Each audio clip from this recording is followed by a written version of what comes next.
نحمده ونستعينه ونستغفره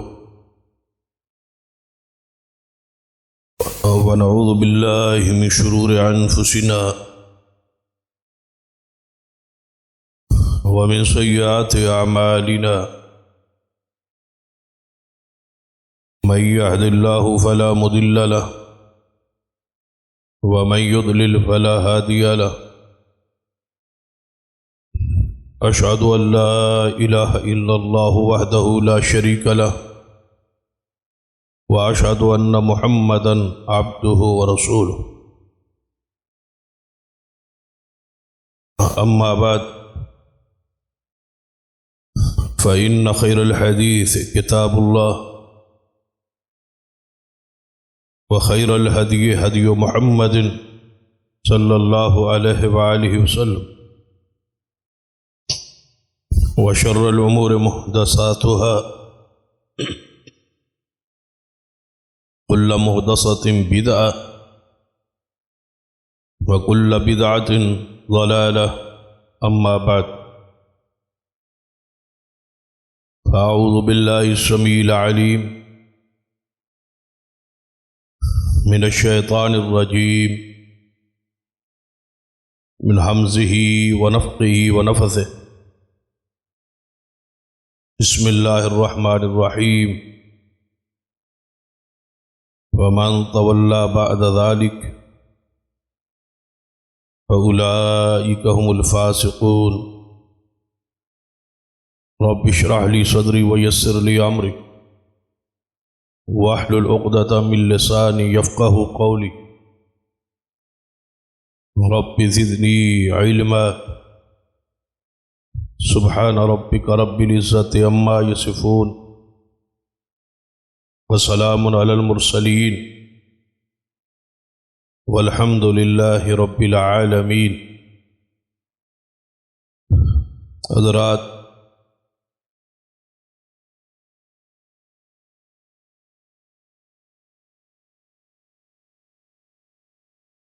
ہمارے چند خطبات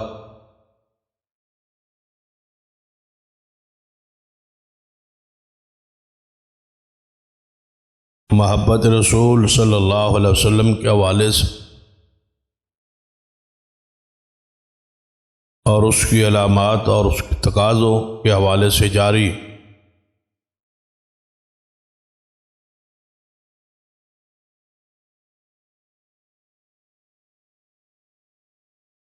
کیونکہ محبت رسول ہی ایمان ہے،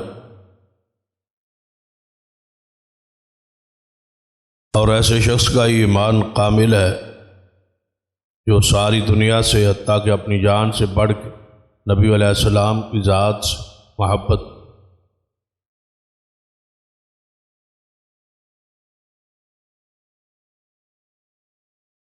اس محبت کی کچھ علامات ہیں اور کچھ تقاضے۔ علامات سے ثابت ہوگا کہ واقعی ہمیں نبی علیہ السلام سے محبت ہے اگر وہ علامات ہمارے اندر موجود ہوں۔ پھر اس کے کچھ تقاضے ہوں کہ اگر محبت ہے تو پھر اس کے کچھ عملی تقاضے، اگر ہم ان کو پورا کرتے ہیں، علامات بھی موجود ہیں اور تقاضے بھی پورے، تو پھر یقین جانے کہ ہمارے دل میں رسول رحمت صلی اللہ علیہ وسلم کی محبت ہے، اور اس سے بڑی کوئی اور پھر نعمت نہیں ہو سکتی۔ اور اگر ایسا نہیں ہے تو پھر ہمیں سوچنا چاہیے کہ ہم کس کی محبت میں مخلص نہیں۔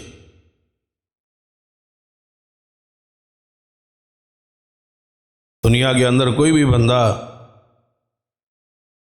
کسی کے ساتھ محبت کا اظہار کرتا ہے، دعویٰ کرتا ہے، اور اعمال سے ثابت کرتا ہے کہ مجھے اس سے محبت ہے، تو پھر وہ دھوکہ انسان کسی کو بھی دے سکے،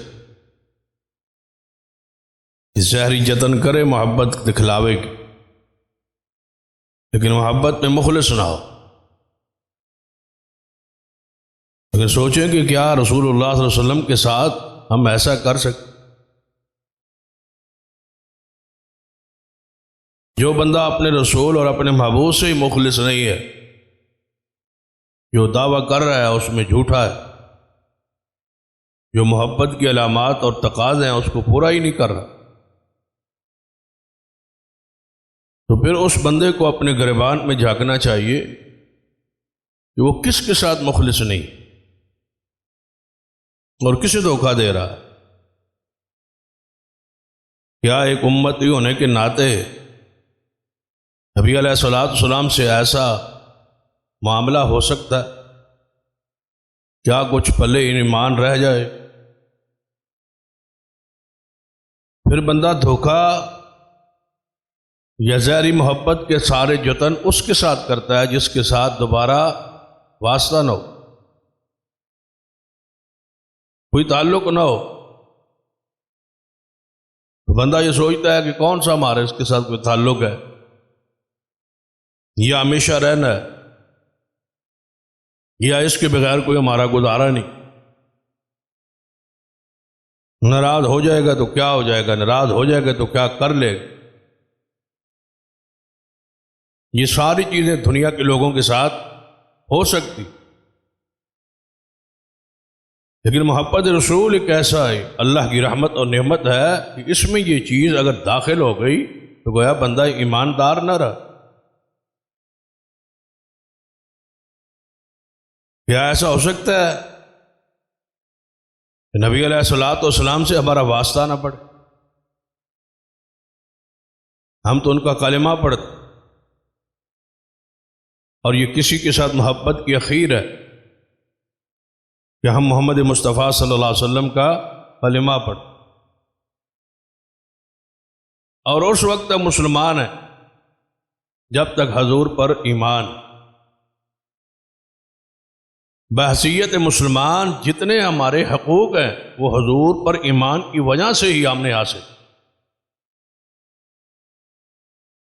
جتنے ہمارے رشتے ہیں نبی علیہ الصلوۃ والسلام پر ایمان کی وجہ سے محفوظ اور قائم۔ ذرا آپ سوچیں، ایک مرد عورت ہے، جوڑا ہے، ان میں سے ایک کلمہ اسلام کا انکار کر دے تو کیا نکاح قائم رہے؟ ارتداد کی طرف جانے کے ساتھ ہی ایمان، اس طرح ایمان ختم ہوگا نکاح بھی ختم ہوگا۔ تو گویا ہمارا یہ رشتے جس کے ساتھ بھی قائم ہے وہ حضور پر ایمان کی وجہ سے۔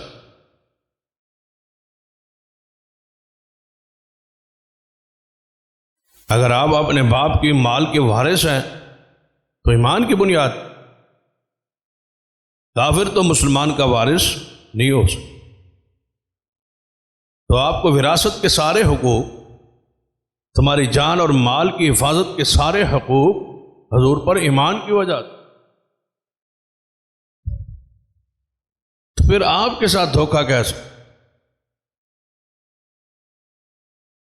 آپ سے محبت اور اس کے تقاضے اور علامات ہمارے اندر موجود نہ ہوں تو بتائیں کہ ہم دنیا میں پھر کس لیے زندہ ہے؟ کیا یہ انسانیت کا تقاضا ہے؟ آج اس وقت اس پر غور کرنے کی ضرورت۔ کیا نبی علیہ الصلوۃ والسلام سے دنیا سے جانے کے بعد قبر میں واسطہ نہیں پڑے؟ کیا وہاں نبی علیہ السلام کی نبوت رسالت کا سوال نہیں ہو؟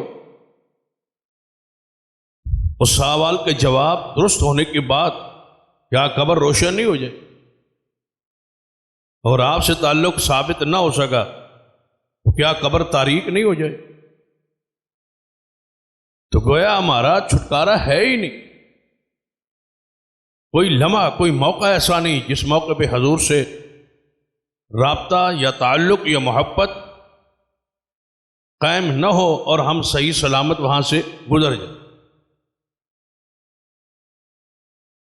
یا جنت میں جانے سے پہلے آپ نے حوض کوثر کا جام نہیں پی، اس حوض پہ جائے بغیر تو گزارا ہی نہیں. اور وہاں پلانے والے ساقی محمد مصطفیٰ صلی اللہ علیہ وسلم. اور کیا ہمارے اعمال اتنے ہیں کہ ہم شفاعت رسول کے محتاج نہ ہو؟ جب صدیق و عمر عثمان و علی شفاعت رسول رب سے مانگتے تھے تو ہماری حیثیت کیا ہے؟ جب وہ کہتے تھے وَرْزُقْنَا شَفَاعَتَهُ يَوْمَ الْقِيَامَةِ، یا اللہ ہمیں شفاعت رسول کی رزق جو ہے وہ عنایت فرما. تو جب حضور سے ہر زمانے اور ہر لمحہ رابطہ، تعلق، نسبت، ضرورت ہے تو پھر آپ سے تو محبت میں بندہ مخلص. تو آپ کی محبت کی جو علامات کتاب و سنت کی روشنی محدثین نے بیان،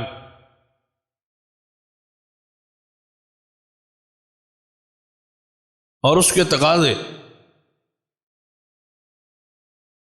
اس حوالے سے ہماری گفتگو کا کئی خطبات سے سلسلہ جاری. پہلی علامت ہم بیان کر چکے ہیں کہ خطبات، جسے حضور سے محبت ہو وہ حضور کا دیدار اور زیارت کے لیے ہمہ وقت خواہش رکھتا ہے، اور اس کی تڑپ اور چاہت اور دنیا کی ساری خواہشات میں سے سب سے بڑی خواہش اس کی یہ ہوتی ہے کہ حضور سے ملاقات نصیب ہو، آپ کا دیدار شرف یہ نصیب ہو جائے. تو صحابہ کرام رضوان اللہ علیہ مجمعین یہ شرف حاصل ہوا کہ وہ حضور سے ملاقات، آپ کا لقاء، آپ کا سماع، آپ کا دیدار، آپ کی زیارت انہیں حاصل ہوئی. صحابہ کرام سے لے کر آج تک اور آج سے قیامت، جو بھی ان کے بعد اصحاب رسول کے بعد آئے گا، اس کو دنیا اندر ایک ہی انداز ہے کہ لہم البشریٰ فی الحیات الدنیا، کہ اللہ تعالیٰ اس کو خواب میں حضور کی زیارت عطا کی.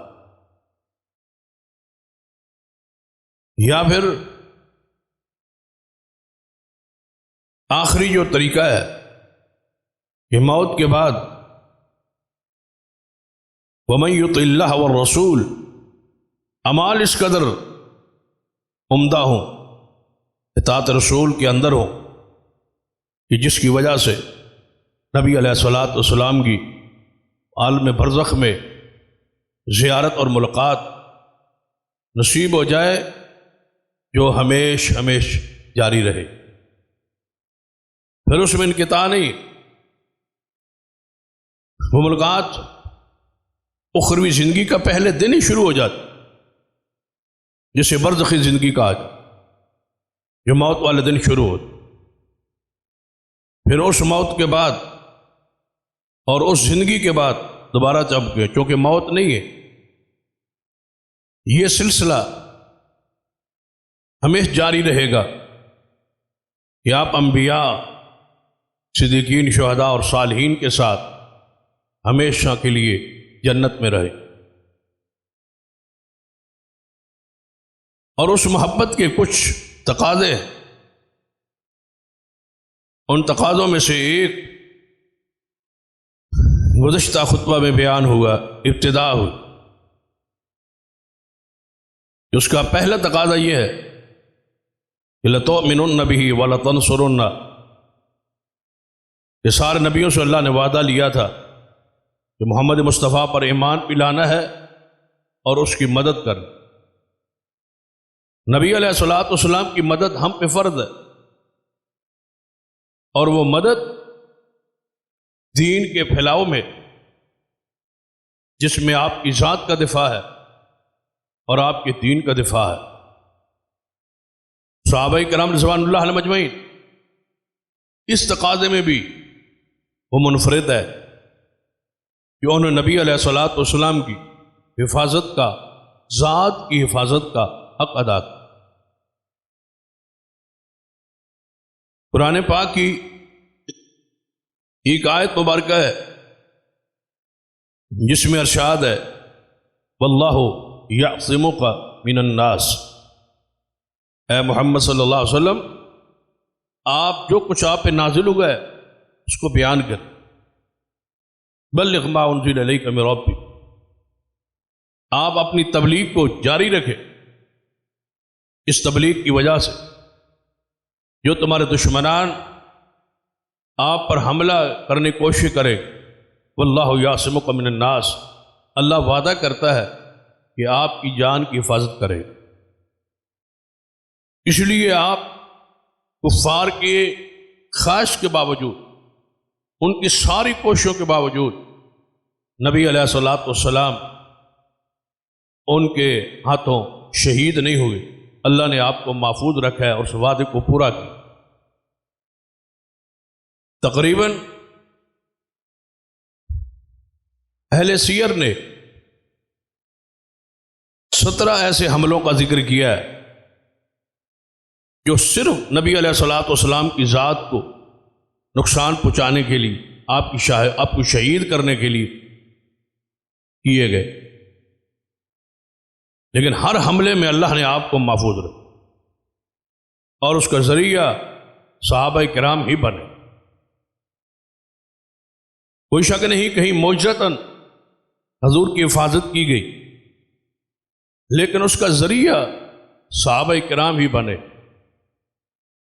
گویا جو دفاع رسول کا تقاضا تھا ذات کے دفاع کا، وہ صحابہ کرام نے پورا کیا ہے اور پوری امانت دیانت سے کیا ہے، اور پوری امت اس بات پر گواہ ہے کہ صحابہ کرام نے نبی علیہ الصلوۃ والسلام کی ذات کا دفاع کرنے میں کوئی کمی نہیں چھوڑی۔ باوجود متعدد بار جو حملے ہوئے، ہر مرتبہ صحابہ کرام نے اپنی جانوں کا نذرانہ پیش کیا، جس کے چند واقعات احادیث کی روشنی میں گزشتہ خطبہ میں بیان ہو۔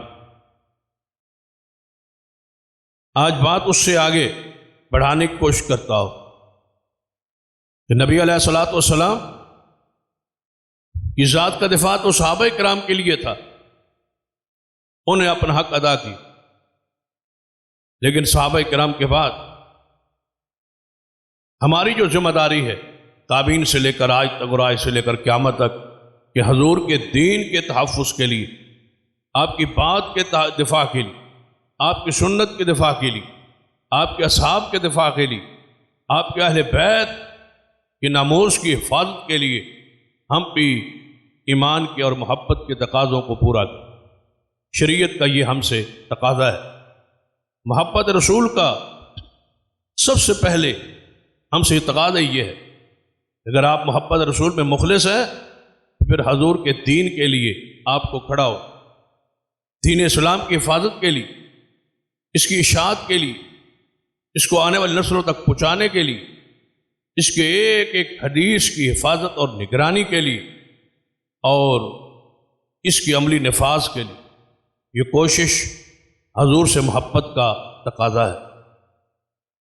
یہ بات کہنا کہ صرف اپنی ذات تک محدود رہے، اپنا نماز روزہ زکوٰۃ کرے اور دین اسلام کے لیے، اس کے دوسروں تک پہنچانے کے لیے کچھ نہ کرے، تو گویا آپ نے ایمان اور اسلام کو سمجھا ہی۔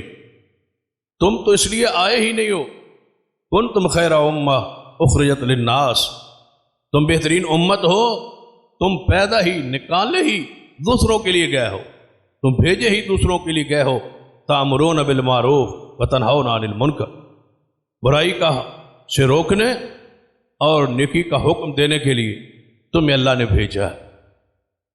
کہاں ہے یہ فارمولہ اور کہاں ہے یہ تصور کہ بندہ اپنے آپ کو بچائے اور دوسروں کی فکر نہ کرے؟ یہ تو حیوانیت ہے، انسانیت اسے کہا ہی نہیں جاتا۔ صحابہ کرام رضوان اللہ علیہم اجمعین دوسروں کے بچانے کی فکر میں دنیا کے مختلف کونوں میں پھیل گئے۔ حدیث ہے سرور کائنات محمد رسول اللہ صلی اللہ علیہ وسلم نے فرمایا 2 منزلہ بحری جہاز ہو، حضور حدیث بیان فرما رہے کہ 2 منزلہ بحری جہاز ہو، اس بحری جہاز دونوں منزلوں میں بندے سوار ہو، لیکن اوپر والی منزل میں پینے کے لیے پانی نہیں، تو اوپر والی منزل والے جو لوگ ہیں انہیں پانی نیچے آ کے لینا ہے۔ جب وہ پانی لینے آئیں تو نیچے والی منزل والے پانی دینے سے انکار کر کہ ہم آپ کو پانی نہیں دیتے۔ تو وہ کہتے ہیں اگر آپ پانی نہیں دیتے پھر ہم نے مرنا تو ہے نہیں، پانی تو ہم نے پینا ہے، اور آپ کے پاس پانی سٹور ہے، جمع ہے، اگر آپ ایسا نہیں کرتے تو ہم بحری جہاز میں سوراخ کرتے ہیں اور سمندر سے پانی لیتے۔ تو رسول اللہ صلی اللہ علیہ وسلم فرماتے ہیں آپ بتاؤ اگر وہ سوراخ کریں گے تو کیا اوپر والے پانی پی لیں گے تو کیا نیچے والے محفوظ رہ جائیں؟ فرمایا وہ بھی ڈوب جائیں، وہ بھی ختم ہو جائیں۔ اگر تم دوسروں کو، اب سیانہ اور سمجھدار بندہ ان کو سمجھائے گا کہ آپ بھی ڈوب رہے ہیں اور ہمیں بھی ڈبو رہے ہیں، ایسا نہ کرے، اس جہاد میں سوراخ نہ کرے۔ فرمایا دین اسی طرح ہے، اس میں بیٹھے ہوئے لوگ جب خاموش ہو جائیں، کوئی بات نہیں، سوراخ کرتے رہے، پیتے رہے اور خود محفوظ ہو جائیں گے، ایسا نہیں ہو سکتا۔ تو لہذا ہم پہ اور تجھ پہ فرض ہے کہ دین اسلام کا دفاع کریں، ایک ایک حدیث کے لیے، ایک ایک سنت کے لیے کھڑا ہونا یہ محدثین اور صحابہ کرام اور تابعین کی سنت رہی ہے۔ دیکھ لیں نبی علیہ الصلوۃ والسلام کا دفاع اور آپ کے دین کا دفاع، حدیث ہے صحیح البخاری وغیرہ کہ سیدنا انس بن نضر رضی اللہ تعالی عنہ بڑے پیارے جلیل القدر صحابی، غزوہ احد ہے، غزوہ احد کی حالات واقعات اکثر ساتھیوں کے علم میں کہ ایسا حملہ ہوا تھا کہ اہل اسلام منتشر ہو گئے، مارکہ جہاد۔ تو سیدنا انس بن نضر رضی اللہ تعالیٰ فرماتے کہ میں گزرا چند صحابہ کرام سے جو بیٹھے ہوئے تھے، پریشان تھے اور رو رہے، تو میں نے ان سے پوچھا ما یجلسوکم، آپ کو کس چیز نے یہاں بٹھایا ہے، آپ کیوں بیٹھے؟ مارکہ جاری ہے، جہاد جاری ہے اور آپ یہاں بیٹھے۔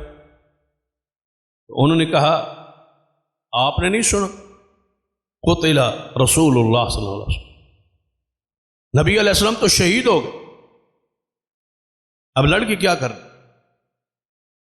اب جہاد کر کے کیا کرنا ہے؟ جن کے ساتھ لڑتے تھے، جن کی قیادت سیادت میں لڑتے تھے، وہ تو شہید ہو گئے، یعنی آپ کی شہادت کی خبر عام ہوگی، آپ شہید ہو گئے، اس لیے ہم یہاں مایوس ہو کے بیٹھ گئے کہ اب لڑنا کیا ہے۔ سیدنا انس رضی اللہ تعالیٰ کے الفاظ سنیے، فرماتے ہیں فماذا تصنعون بالحیات بعد، مجھے یہ بتلاؤ کہ حضور کے بعد زندہ رہ کے کرنا ہی کیا، پھر تمہاری زندگی کس کام کی، زندہ رہ کے کیا کرنا ہے؟ قوموا فموتوا علی ما مات علیہ رسول اللہ صلی اللہ علیہ وسلم، اٹھو اور اس چیز پر مر جاؤ جس پہ تمہارے نبی شہید ہو،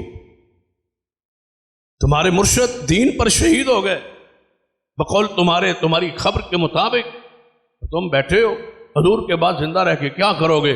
اٹھو اور اس طرح شہید ہو جاؤ، اسی طرح ٹکڑے ہو جاؤ، اسی طرح مر جاؤ جس طرح تمہارا نبی مرشد شہید ہو۔ سیدنا انس رضی اللہ تعالی صحابہ کرام کو جگاتے اٹھاتے تحریک پیدا کرتے ہوئے آگے بڑھے۔ سیدنا سعد بن معاذ رضی اللہ تعالی فرماتے کہ سعد ادھر سے ہوتے ہوئے میرے قریب سے گزرے اور آواز دی اے سعد، اللہ کی قسم میں پہاڑ کے اس طرف سے جنت کی خوشبو پا رہا اور 80 زخم کھائے کافروں سے لڑتے ہوئے دین کے دفاع کے لیے۔ ہمارا تو کچھ اسلام پر دین پر لگا ہی نہیں۔ ہمیں تو یہ سمجھا دیا گیا ہے کہ نماز روزہ کریں اور اپنی فکر کریں اور کاروبار کریں اور کام کریں، یہی اسلام ہے، یہی دین ہے، یہی ذمہ داری ہے، یہی پوچھا جائے۔ نبی علیہ الصلوۃ والسلام سے محبت اور ایمان کے جو تقاضے ہیں کب پورے کیے آپ؟ دین کے لیے کیا کیا ہے ہم؟ دین کے سے ہم نے بہت فائدے اٹھائے، نماز سے بھی، روزے سے بھی، حج سے بھی، زکوٰۃ سے بھی فائدے ہم نے اٹھائے۔ کیا زکوٰۃ دینے والے لوگوں نے زکوٰۃ کی بنیاد پر غریبوں سے فائدے نہیں اٹھائے؟ گھر کے اندر کام کاج کرنے والے لوگوں سے تعاون کر کے اپنے سیل مینوں، اپنے ملازموں، اپنے نوکروں، اپنی برادری کے لوگوں کو تعاون کر کے زکوٰۃ کے ذریعے پھر ان سے کام نہیں لی؟ اور کیا غریبوں، یتیموں، مسکینوں نے زکوٰۃ وصول کر کے اسلام سے فائدہ نہیں اٹھایا؟ روزے رکھ کے ہم نے کتنے فوائد حاصل؟ ماہ رمضان کی تجارت ایک طرف، پورے سال کی تجارت ہماری ایک طرف ہو۔ کیا روزوں کے مہینے پر ہم سیزن نہیں لگاتے؟ کیا پہلے ہر چیز سٹور نہیں کرتے، ذخیرہ نہیں کرتے، جمع نہیں کرتے کہ مہنگائی اپنی مرضی کی ہوگی، ریٹ اپنی مرضی کا ہوگا، ماہ رمضان آ رہا ہے، سیزن کا مہینہ؟ کیا ہم تو نماز کو بھی معاف نہیں کیا ہو؟ مساجد کے ذریعے، نماز کے ذریعے بھی بے شمار ایک دوسرے سے فائدے اٹھائے۔ مسجد میں آئے، نماز کی وجہ سے تعلقات بنے، جو رشتہ داریوں میں بدلے، کاروبار میں بدلے، تجارت میں بدلے، پارٹنرشپ میں بدلے۔ یعنی ہم نے اسلام سے فائدہ تو اٹھایا ہے، اسلام کے لیے کیا کیا سوائے اس کے کہ ہم نے اسلام کا اور اہل اسلام کا، دین کا اور اہل دین کا مذاق اڑایا؟ دین کے نفاذ کے لیے، دین کے پھیلاؤ کے لیے، دین کی نشاط کے لیے ہم نے کیا کیا؟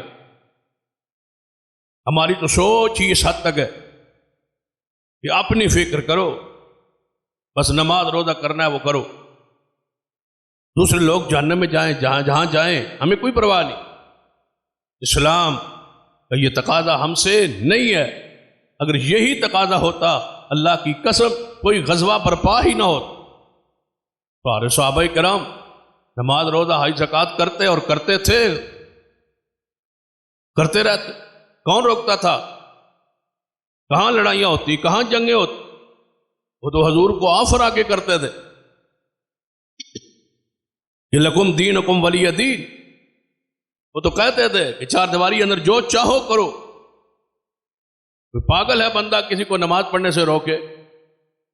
کوئی زکوٰۃ کسی غریب کو دے رہا ہے، کسی کافر کو کیا تکلیف ہے؟ بندہ روزہ خود رکھتا ہے، کسی کو تکلیف کیا ہے؟ حج جا کے کرتا ہے، کسی کو پریشانی کیا ہے؟ کسی کو پریشانی تب ہوتی ہے کافر کو جب دین گلی محلوں میں ہر بندے تک، ہر منڈی تک دین پہنچتا ہے، اس وقت تکلیف ہوتی، اس وقت مخالفت کرتا۔ جب سیدنا شعیب علیہ السلام کے بارے میں قرآن میں آتا ہے کہ آپ نے ناپ تول کی کمی کی، جو قوم کی برائی تھی جا کے منڈی میں بیان کی، انہوں نے کیا کہا تھا؟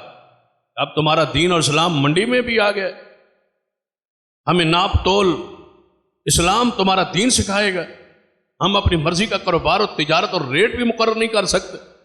یہ کیسا اسلام ہے، یہ کیسا دین؟ اس کو مسجد تک محدود رکھو، عبادت گاہوں تک محدود رکھو، یہاں منڈی کیوں لے آؤ اپنے اسلام اور دین؟ اسی وجہ سے اس قوم پہ عذاب آ گیا۔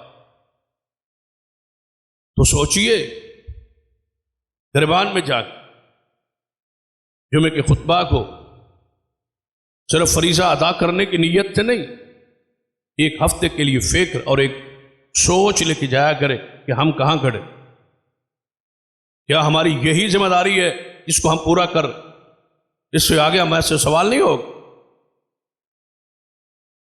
تمہاری پوری عمر کا اور عمر کے حصے جوانی کا، تمہارے مال کا، ہر چیز کا قیامت والے دن تو حساب ہونا. حضور سے وفا کا اور محبت کا حساب نہیں ہے تو اور پھر کس کا ہے؟ دیکھیے صحابہ کرام رضوان اللہ علیہ مجمعین، سیدنا انس رضی اللہ تعالیٰ عنہ، یہ حقیقی ماموں ہے سیدنا حرام رضی اللہ تعالیٰ کا نام. ہم جو اب لفظ حرام استعمال کرتے ہیں تو ہم عجیب سا محسوس کرتے کہ شاید یہ نام ہے. حرام حرمت سے ہے،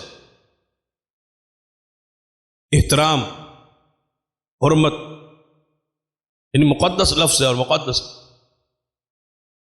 تو ان کا نام حرام ہے رضی اللہ تعالی. کسی نے انس بن مالک کے ماموں سیدہ ام سلیم رضی اللہ تعالی عنہا کے یہ بھائی میدان جہاد میں 70 سوار ان کے ساتھ جہاد کے میدان میں یہ جا رہے. 70 صحابہ کو بٹھا دیا، خود 2 ساتھی اور لے کے کافروں کے قلعے کی طرف، لشکر کی طرف بڑھے. پھر میں جا کے میں پہلے انہیں اسلام کی دین کی دعوت دیتا ہوں. بھائی نماز تو وہ پڑھ رہے تھے نا، زکوٰۃ تو دے رہے تھے، یہاں کیا لینے اور کیا کرنے آئے؟ یہ ہے وہ نصرت، یہ ہے وہ مدد، یہ ہے وہ جذبہ، یہ ہے وہ تحریک جو ہر مومن اور مسلمان میں دوسروں کی فکر اور دوسروں کو توحید اور سنت کا عقیدہ سمجھانے کی لگن یہ نہ ہو تو سمجھے ایمان ہی نہیں. دیکھیے قرآن اور حدیث کو اور سیرت کو اور صحابہ کو. آپ کی سیرت نمونہ ہے، قرآن پاک کا تقاضا ہے کہ ایمان صحابہ جیسا ہو، تو صحابہ جیسا ایمان پھر یہ ہے جو ہم بیان کریں. وَيَتَّبِعْ غَيْرَ سَبِيلِ الْمُؤْمِنِينَ، اس سے ہٹ کے کوئی راہ اپناؤ گے تو پھر تم گمراہی کے راستے پر. یہ ہے فَإِنْ آمَنُوا بِمِثْلِ مَا آمَنْتُمْ بِهِ فَقَدِ اهْتَدَوْا، یہ ہدایت یافتہ لوگوں کا ایمان جن کا ایمان صحابہ جیسا. جو صحابہ نے کیا وہ آپ کرے. یہ 3 صحابہ کرام ہیں، باقی 70 کو چھوڑ کے ان میں سے 3 یہ آگے. سیدنا حرام رضی اللہ تعالیٰ فرماتے ہیں اب ہم 3 ہیں، باقی سواروں کو پیچھے چھوڑ دیا. ان کو کہا اگر ہماری وہ دعوت قبول کر لے تو پھر تو ٹھیک ہے، اگر قبول نہ کرے، انکار کرے یا مجھ پہ حملہ کر دیں، ہم پہ حملہ کر دیں، ہمیں قتل کر دیں، تو پھر آپ نے پہنچ کے ان پر حملہ کر پہلے دعوت دے. سیدنا حرام رضی اللہ تعالیٰ عنہ 2 ساتھیوں کو لے گئے، ان کو بھی پیچھے کھڑا کر کہ آپ یہاں پیچھے کھڑے ہو، میں آگے جاتا ہوں، اکیلا دعوت دیتا ہوں. آپ کو یہاں اس لیے لایا ہوں کہ اگر میرے ساتھ جو ہو کم از کم پیچھے کو اطلاع کرنے والا تو ہو، آپ یہاں رک جائیں، کھڑے ہو جائیں، میں اپنی جان کو پیش کرتا ہوں. دوسرے صحابہ کہتے ہیں کہ نہیں ہم جائیں. ایک صحابی ہے جس کی ٹانگ درست نہیں ہے، ایک ٹانگ ہے جس پہ وہ چلتے ہیں، وہ کہتے ہیں آپ رہنے دیں میں جاتا ہوں. آپ کی تو ضرورت ہے اسلام دین کو، میں تو ویسے بھی ایک ٹانگ والا ہوں، میری کیا ضرورت ہے، اگر یہی کام آ جائیں، یہی کام آ جاؤں تو اسلام کی خدمت ہو جائے. ہماری تو ٹانگیں بھی ٹھیک ہیں، آنکھیں بھی ٹھیک ہے، دماغ بھی ٹھیک ہے، لیکن دماغ میں بھرا ہوا درم و دینار، پیسہ اور دنیا. اول بھی وہی ہے، آخر بھی وہی ہے، سوچ بھی وہی ہے، بیداری بھی وہی ہے، خوابیں بھی وہی. اس کے علاوہ کچھ سننے اور کرنے کے لیے ہم تیار ہی نہیں. ہم اس دور کا یہ پاگل پن کہتے ہیں، ان کو دین کا جو ہے وہ ملخولیہ ہے یا دین کرتے ہیں. نماز روزہ کر لیا بس، اپنی فکر کر. پتہ نہیں یہ تصور کہاں سے آ گیا. جب سے آیا ہے ذلت رسوائی ہمارا مقدر، جب سے عالمگیر فکر تھی، پوری دنیا میں اسلام کے نفاذ کی کوشش تھی اور سوچ تھی اور فکر تھی، پوری دنیا میں نظر مارے کوئی ایک ایسا شخص جو پوری دنیا میں اسلام کے نفاذ کی عملی کوشش کے لیے آواز پوری دنیا کوئی مذہبی کوئی سیاسی لیڈر یہ فکر اسلام فقدان ہے، پوری دنیا میں اسلامی قیادت بحران ہے۔ لوگ کہتے ہیں معاشی بحران ہے، میں کہتا ہوں قیادت کا فقدان اور بحران ہے پوری دنیا۔ جو اسلام کے حوالے سے، اس کے غلبہ کے حوالے سے سوچ رکھتا ہو یا فکر رکھتا ہو یا لوگوں کو اکٹھا کر سکتا ہو، اس بارے میں تصور ہی نہیں۔ آپ نے ملک میں دیکھ، بجلی کے لیے کٹ ہو جائے، سڑکوں کے لیے کٹ ہو جائے، کوئی گلی راستہ خراب ہو تو کٹ ہو جائے، کوئی سیاسی معاملہ ہو تو کٹ ہو جائے گا، اقتدار ہو تو دھرنا جلوس ریلیاں سب کچھ ہو جائے گا، کوئی کسی ورکر کو پرابلم ہو اکٹھ ہو جائے گا، اکٹھ نہیں ہوگا تو اسلام کے نفاذ پر نہیں ہوگا، دین کے نفاذ پر۔ کوئی ایک ایسا ساری جماعتوں کا مشترکہ ایسا کوئی پلان پروگرام کہ ہم اسلام کے نفاذ کے بغیر نہیں رہیں گے، اس کے لیے کوئی سوچ اور فکر ہے ہی نہیں۔ جب ہے ہی نہیں تو پھر بحران کیسے ٹل، پھر امن کیسے قائم؟ تصور کیجئے سیدنا حرام رضی اللہ تعالی فرماتے ہیں نہیں تم پیچھے رہو، میں آگے جاتا ہوں۔ جا کے آواز دی، اے لوگو، ہمیں نبی علیہ السلام نے بھیجا ہے، یا تو اسلام کی دعوت قبول کر لو یا پھر حملہ کے لیے، مقابلے کے لیے ہم آئے ہیں اور تیار ہو جاؤ۔ انہوں نے ساتھی کو اشارہ کی، حسین حرام رضی اللہ تعالیٰ پیچھے سے آگے نیزہ مارا۔ وہ صحابی جس کی ایک ٹانگ ہے وہ کہتا ہے میں اپنی آنکھوں سے دیکھ رہا تھا، پیچھے سے نیزہ اس نے پیٹھ میں مارا اور پیٹ سے باہر نکلتا ہوا میں نے دیکھا۔ حسین حرام رضی اللہ تعالی جب یہ حالت کیفیت اپنی دیکھی، دعوت جاری ہے، فرمایا کیا ہے؟ اللہ اکبر، فوزتو ورب الکعبہ، اللہ اکبر، میں اللہ کی قسم، رب کعبہ کی قسم، میں کامیاب ہوں، میں کامران، میں کامیاب۔ یہ ہے کامیابی، یہ ہے جس پر صحابی رسول قسم اٹھا رہا ہے کہ میں کامیاب ہوگا۔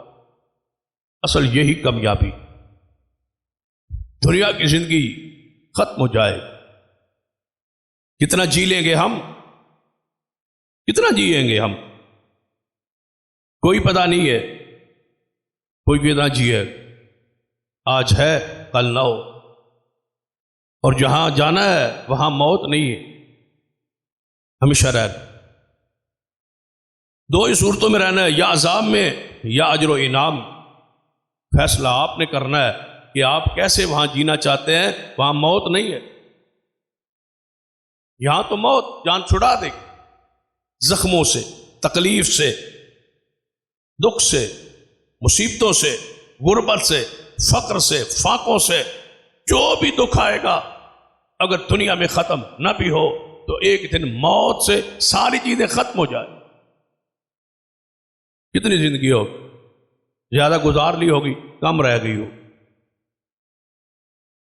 نبی علیہ السلام نے کیا فرمایا تھا سیدہ فاطمہ الزہرا رضی اللہ تعالیٰ عنہا سے؟ جب حضور کی سکرات کو دیکھا، عائشہ فرمایا کرتی تھے نا، جب حضور کی سکرات کو، موت کے وقت حالات کیفیت کو میں نے دیکھا تو میں جو سکرات کی سختیاں سنا کرتی تھی وہ ساری کی ساری میں بھول گئی جب حضور کی تکلیف کو دیکھا۔ بخاری میں ہے، سیدہ فاطمہ الزہرا فرماتی ہیں جب حضور کے پاس آئی تو فرمایا یا ابا تھا، اے ابا جی، تمہاری یہ تکلیف، تمہاری یہ تکلیف کی شدت، یہ بخار کی حدت۔ تو حضور نے کیا فرمایا؟ فاطمہ پریشان نہ ہو، آج تیرے بابا کی ساری تکلیفیں ختم ہو جائیں، یعنی موت سے یہ دکھ ختم ہو جائے۔ لیکن اگر دکھ اخروی زندگی کے شروع ہو گئے، قبر کے دکھ شروع ہو گئے، ہزاروں سال وہاں رہنا ہے، پھر اٹھنا ہے اور سیدھا یا جنت میں یا جہنم میں ہے. جو جہنم میں داخل ہو گیا بتاؤ اس کی حالت کیفیت کہ کہا کب ختم ہو. وہ تو خاتمے کا تصور ہی نہیں. اس لیے حدیث میں آتا ہے کہ جنت اور جہنم کے درمیان اللہ تعالیٰ اس موت کو ایک مینڈے کی شکل دے کے ذبح کرا کے کہے گا اے اہل جنت خوش ہو جاؤ، موت مر گئی، آج کے بعد تمہیں موت نہیں آئے گی، ہمیشہ جنت میں رہو. اور پھر آواز اہل جہنم کو دی جائے اے اہل جہنم تمہارے لیے بھی خوشخبری ہے کہ موت مر گئی ہے، اب تم نے مرنا نہیں ہے، جہنم ہی رہنا. جلد جل جائے گی نہیں مل جائے گی. چمڑا جب سیاہ ہو جائے گا، خاک بالکل گل کے گر جائے گا، اللہ نہیں جلد دے دے. یہ سلسلہ ہمیشہ جہاں تک تو ہوتا ہے نا زندگی تک یہ جاری رہے، وہاں کیا ہمیشہ جاری رہے.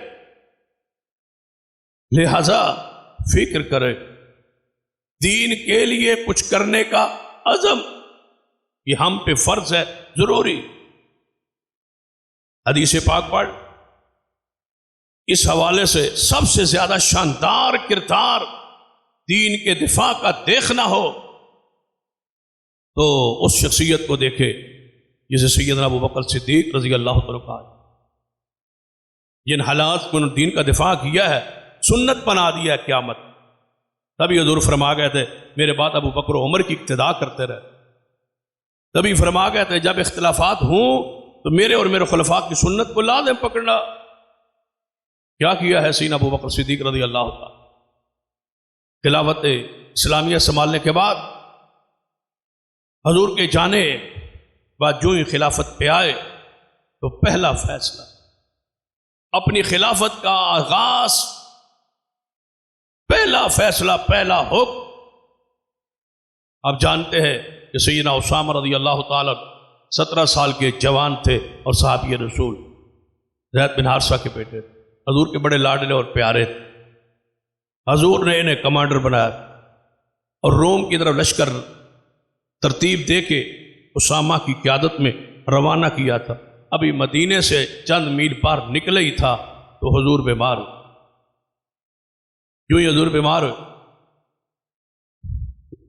پوچھا گیا آپ سے کہ اسامہ کو اور ان کے لشکر کو آپ کی بیماری کی اطلاع پہنچ، اگر آپ مناسب سمجھیں تو ان کو روک لیا جائے. فرمایا ہاں، اگر رکنا چاہتے ہیں تو رک جائے. وہ کئی دن رکے رہے، حضور وفات پا، لشکر اسامہ وفات پر واپس آ. تو حدیث میں ہے صحیح البخاری میں کہ حضور کی وفات کے صرف 2 دن بعد، صرف 2 دن بعد، تدفین مبارک کے 2 دن بعد سیدنا صدیق رضی اللہ تعالی پہلا آرڈیننس حکم جاری کیا کہ اسامہ کے لشکر اندر جتنے لوگوں کی تشکیل ہو چکی تھی وہ سارے کے سارے مدینے سے باہر الجرف مقام پر اکٹھے ہو. کوئی تبدیلی نہیں ہوگی لشکر میں. جو ترتیب حضور نے دی تھی، جو تشکیل رسول اللہ نے فرمائی تھی، وہی اصحاب، وہی کمانڈر اسامہ رضی اللہ عنہ کی قیادت میں وہاں اکٹھے ہو. صحابہ کیا فرماتے؟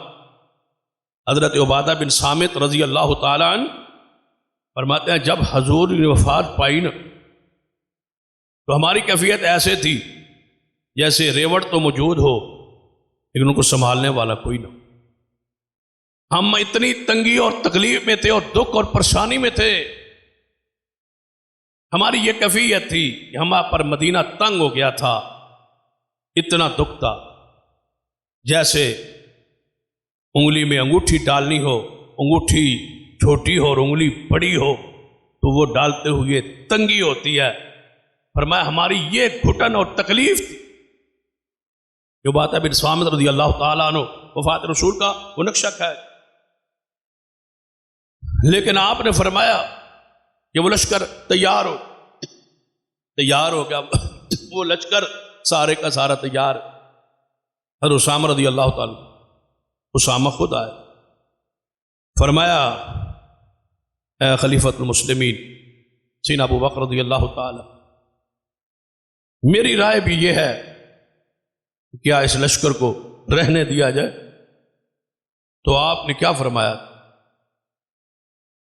اے اسامہ، تم کیا چاہتے ہو کہ میں اپنی خلافت کا آغاز حضور کی نافرمانی سے کروں؟ کیا چاہتے ہو کہ پہلا میرا فیصلہ حضور کے خلاف ہو؟ یا یہ چاہتے ہو حضور ایک لشکر ترتیب دیں اور بھیجیں اور میں ان کے ترتیب شدہ لشکر کو روک لوں، یعنی حضور کی نافرمانی سے اپنی خلافت کا آغاز کروں؟ یہ نہیں ہو، مدینے میں اکیلا رہ جاؤں پھر بھی یہ نہیں ہو سکتا۔ قبائل مرتد ہو گئے ہیں کئی، وہ مدینے پہ حملہ آور ہو جائیں، لیکن تیرے لشکر کو نہیں چھوڑوں گا اور نہیں یہاں رہنے دوں گا، وہاں بھیج کے رہوں گا جہاں حضور نے بھیجا۔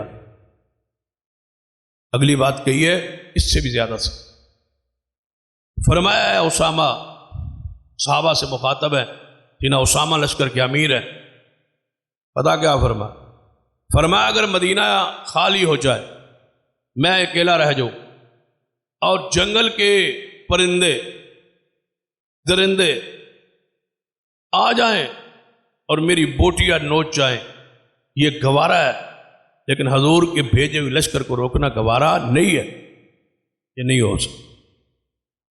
دین کے دفاع کے لیے صدیق کھڑے، نماز روزہ تو چل رہا تھا، بھائی جو ہمارا دین ہے وہ ہو رہا تھا، اس سے آگے دین کا ہم سے تقاضا ہے۔ آج جو انداز ہے دین کے پھیلاؤ کا، اشاعت کا، اس کو اپنائیے، اس کے معاون بن، مساجد، مدارس، دعوت کا دین کی دعوت کا سلسلہ جاری رہنا چاہیے، اس پر اپنا وقت، اپنی جان، اپنا مال خرچ کرنا یہ حضور سے وفا کے لیے ضروری ہے، اور محبت کے تقاضوں میں سے یہ دوسرا تقاضا ہے، وگرنہ محبت کامل نہیں ہے، مکمل نہیں۔ لشکر اسامہ تیار ہو، جب لشکر اسامہ رضی اللہ تعالیٰ تیار ہوا تو اس کا بھی ایک عجیب من، سواری پہ سوار ہو گئے اسامہ رضی اللہ، لشکر کی کمانڈ کرتے ہوئے نا وہ سواری پہ سوار، ان کی سواری کی جو لگام ہے نا، ایک طرف سے حضرت عبد الرحمن ابن عوف نے پکڑی ہوئی اور دوسری طرف سے صدیق نے پکڑی ہوئی، وہ پیدل چل رہے ہیں، اسامہ سوار، مدینہ سے باہر الوداع کر لشکر کو امیر المومنین خود، خلیفۃ المسلمین خود سعد عبد الرحمن ابن عوف رضی اللہ عنہ، سیدنا اسامہ نے کیا فرمایا؟ اے ابو بکر، اے خلیفۃ المسلمین، یا تم بھی سوار ہو جاؤ یا میں اتر آتا ہوں، آپ پیدل چل رہے ہیں میری سواری کے ساتھ لگام پکڑ کے جا رہے ہیں، اور میں سوار ہوں اور آپ پیدل ہیں، آپ خلیفۃ المسلمین ہیں، آپ صدیق ہیں، یا میں اتر آتا ہوں یا آپ سوار ہو جائے۔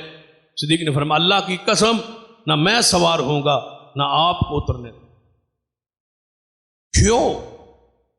فرمایا کیا ہے؟ میں نہیں پسند کرتا، وما علیہ ان اغبر قدمی فی سبیل اللہ ساعتا، کیا تو یہ نہیں پسند کرتا کہ صدیق کے قدموں پر بھی اسلام کے لیے مٹی لگ جائے؟ تو اللہ کی راہ میں جہاد کرے اور میرے قدموں کو مٹی بھی نہ لگے، تو یہ چاہتا ہے؟ کیا یہ پسند کرتا ہے؟ ایسا نہیں ہو سکتا کہ میں اس حالت میں جاؤں، غبر قدمیہ فی سبیل اللہ ساعہ، میرے قدم گرد آلود ہو جائے اسلام کے لیے، دین کے لیے، مجھے اور کیا چاہیے؟ بتاؤ تمہارے کبھی یہ قدم خاک آلود ہوئے اسلام کے لیے، دین کے لیے، شریعت کے لیے؟ ہم تو دو دھا کے مسجد میں آتے ہیں، صاف ستھری مسجد بھی آگے سے چاہتے ہیں خوشبودار، اور پھر کوشش کرتے ہیں کہ مسجد کے اندر بھی بعض لوگ آتے ہیں نا جہاں نماز، وہ ناک دیکھ رہے ہوتے، ناک پوری طرح سونگ رہے ہوتے ہیں کہ مسجد میں خوشبو ہے یا بدبو آ رہی، کیونکہ بعض نمازیوں کو بدبو آتی طلباء سے، پھر وہ سونگتے ہیں، اور یہاں طلباء رہتے ہیں بدبو آتی ہے کیونکہ گھر سے وہ خوشبو لے، ساری رات بچوں میں سوئے ہوتے ہیں، ان کے پیشاب صاف کر رہے ہوتے ہیں، مسجد میں آ کے بدبو آتی، سونگ رہے ہوتے ہیں۔ وہ تمہاری بدبو جو ہے نا، یہ ناک کی بیماری ہے، تم نے اس درجے اور اس مقام پر پہنچے ہی نہیں، کیا چیز تلاش کرتے ہو، کیا دیکھ، تم احسان کرتے ہو نماز کا بھی، احسان جتلاتے ہو نماز کا بھی۔ ہم نماز پڑھتے ہیں، یہ اللہ پر احسان ہے، نعوذ باللہ، یہ دین پر احسان ہے، یہ رسول اللہ پر، لا تمنوا علی اسلامکم، قرآن کہتا ہے اپنے اسلام کا ہم پہ احسان نہ جتلاؤ، اللہ کا فضل ہے کہ تمہیں اس نے نماز کی توفیق دی، اس کی رحمت ہے، اس نے نماز با جماعت کی توفیق دی ہے، اس کی رحمت ہے کہ اللہ نے تمہیں اہل توحید کا مرکز بخشا۔ یہ ساری چیزیں ہو سکتی ہے، لیکن شرط یہ ہے کہ اسلام کے لیے جذبہ موجود۔ مجھے بھی ایک ساتھی نے کہا جی مسجد میں جب نماز پڑھتا ہوں نا تو مجھے بدبو آتی، میں نے کہا واقعی آتی، کہتا جی مجھے تو آتی ہے، میں نے کہا آتی ہے، مجھے بھی آتی ہے، جو تجھے نہیں آتی، میں نے کہا مجھے بھی آتی، آپ کو کہاں سے آتی ہے، میں کہا آپ سے آتی، مجھے آپ سے آ رہی ہے بدبو کہ تیرے اندر جو ہے ایمان کی کمی ہوتی جا، نماز تو پڑھتا نہیں پوری جماعت کے ساتھ، بدبو تو آنی، فحش بے حیائی تیری زبان کا حصہ ہے، بدبو تو آنی، غیبت اور چغلی تیری زندگی کا جو ہے وہ عبادت ہے، بدبو تو آئے، جمعے پر آنا ہے جب سلام پھرنے لگے بدبو تو آئے۔ میں نے کہا اس کو ایک طریقہ ہے، کہتا ہے کون سا، میں نے گلی میں ساتھ بچھا، اب وہاں آ کر مصلی ساتھ لایا کر گلی میں بچھا کے نا ساتھ پڑھ کے چلا جائے گا تاکہ بدبو نہ آئے۔ یہ ہم سمجھتے ہیں یہ احسان ہے اسلام پر، دین پر، شریعت پر، ہماری نمازوں، اور آپ تو آگے، ابھی ہم تو سارے مل کے اسلام کی ابتدا تک بھی نہیں پہنچے، جہاں اسلام ہم سے جو تقاضا کرتا اس غلط بات تک ہم نہیں پہنچ پائے۔ صدیق نے کیا کہا، ایک ہی وقت میں کتنے محاذوں پہ صدیق اکیلا لڑا، منکرین ختم نبوت، ہماری دوستی ہیں، تعلقات ہیں، کتنے بندے ہیں جو آج تک مسئلہ ہم سے پوچھتے ہیں مرزائیوں کے ساتھ سلام لینا جائز ہے، مرزائیوں کے ساتھ کاروبار جائز ہے، مرزائیوں کو چیز لینی جائز ہے، آج تک یہ پوچھ رہے ہیں بدبخت۔ یعنی کتنے سال ہو گئے ہم سمجھاتے بھئی یہ مرتد ہیں، یہ کافر ہیں، ابھی تک یہ مسئلہ حل نہیں ہو سکا، کاروبار جائز ہے، وہ جی پھر محلے چ رہندے پھر اسی کی کریے، کھڑ گوانٹ رہندے اسی کی کریے، میں اگر تسی پانی دریا ڈوب مرو اور کی کر پوچھتے ہو۔ ابھی پچھلے دنوں ایک بندہ وہاں ربوے میں علاج کرانے کے لیے، ربوہ میں، وہ جناب نگر میں مرزائیوں کے اسپتال سے، کیونکہ وہاں دل کا مریض جاتا ہے اسپتال، بڑا کامیاب علاج ہوتا ہے اور بڑا اعلیٰ معیار کا اسپتال ہے، بڑی تعریف ہوتی۔ وہ پھر واپس آیا، مجھے نہیں پتا تھا یہ ادھر جا کے علاج کرا، میں چلا گیا اس کی بیمار پرسی کے لیے، کہنے جی تو نے گل کرنی سے، میں کر لو، ہو سکتا ہے پھر تو نہ رہے ٹائم نہ گل کر لے، گل کرنی سی، وہ ایویں اسی آنے مرزائی کافر، وہ تو بندے ہی بڑے چنگے، تو بڑے اخلاق ہے، تو بڑا اتنے جناب بندے دی کیئر ہوندی، بڑی خدمت ہوندی، بڑا علاج ہوتا ہے، بڑے بڑے قابل ڈاکٹر نے، بڑے، میں کہ وہ جدو گیٹ دے داخل ہوئے تو سجے پاسے مرزا دا فوٹو بھی لگا سی، وہ ویکھے تھی جنا ایک بزرگ لگا ہوئے تھا ہی، میں کہ وہ بزرگ تیرا چاچا ہے، وہی وہ مرزا تھا، بدبخت انسان، کہندے انہاں وچ تے کافر والی گل ہی کوئی نہیں، میں کہ تیرے ہی مسلمان والی کوئی، وہ دی کافراں دی بارے پوچھنا، تیرے ہی مسلمان والی گل کوئی، اس سے بہتر تھا تو مر جاتا، کیا ویسے نہیں بندے مر جاتے؟ لازم آتا ہے وہی بچتا ہے جو ربوہ میں جائے، جناب نگر میں جائے، اور اسپتال ہی کوئی نہیں رہ گیا دنیا۔ ہم یہ پوچھتے پھرتے ہیں یہ علاج جائز ہے یا نہیں جائز، ان کے ساتھ کھانا جائز ہے یا نہیں جائز، یہ ہم پوچھ رہے۔ صدیق نے کیا فرمایا؟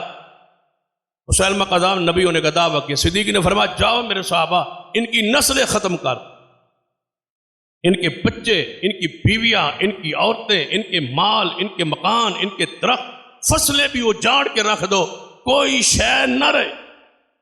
عام کافر نہ سمجھنا کہ لونڈیاں بنا کے گندی عورتیں ادھر لے آؤ، لونڈیاں نہیں بنانی، بچے نہیں چھوڑنے، پٹے نہیں چھوڑ، کوئی شے نہ چھوڑنا، فصلیں بھی اجاڑ دے، تباہ کر دینا، درختوں کو، مکانوں کو ڈھا دینا۔ یہ منکرین ختم نبوت اتنے بڑے مجرم۔ پھر وہاں گئے، مسلمہ قذاب سے مقابلہ ہوتا رہا، اس نے اپنے آپ کو کلے میں باغ میں بند کر لیا، اندر سے کنڈی لگا۔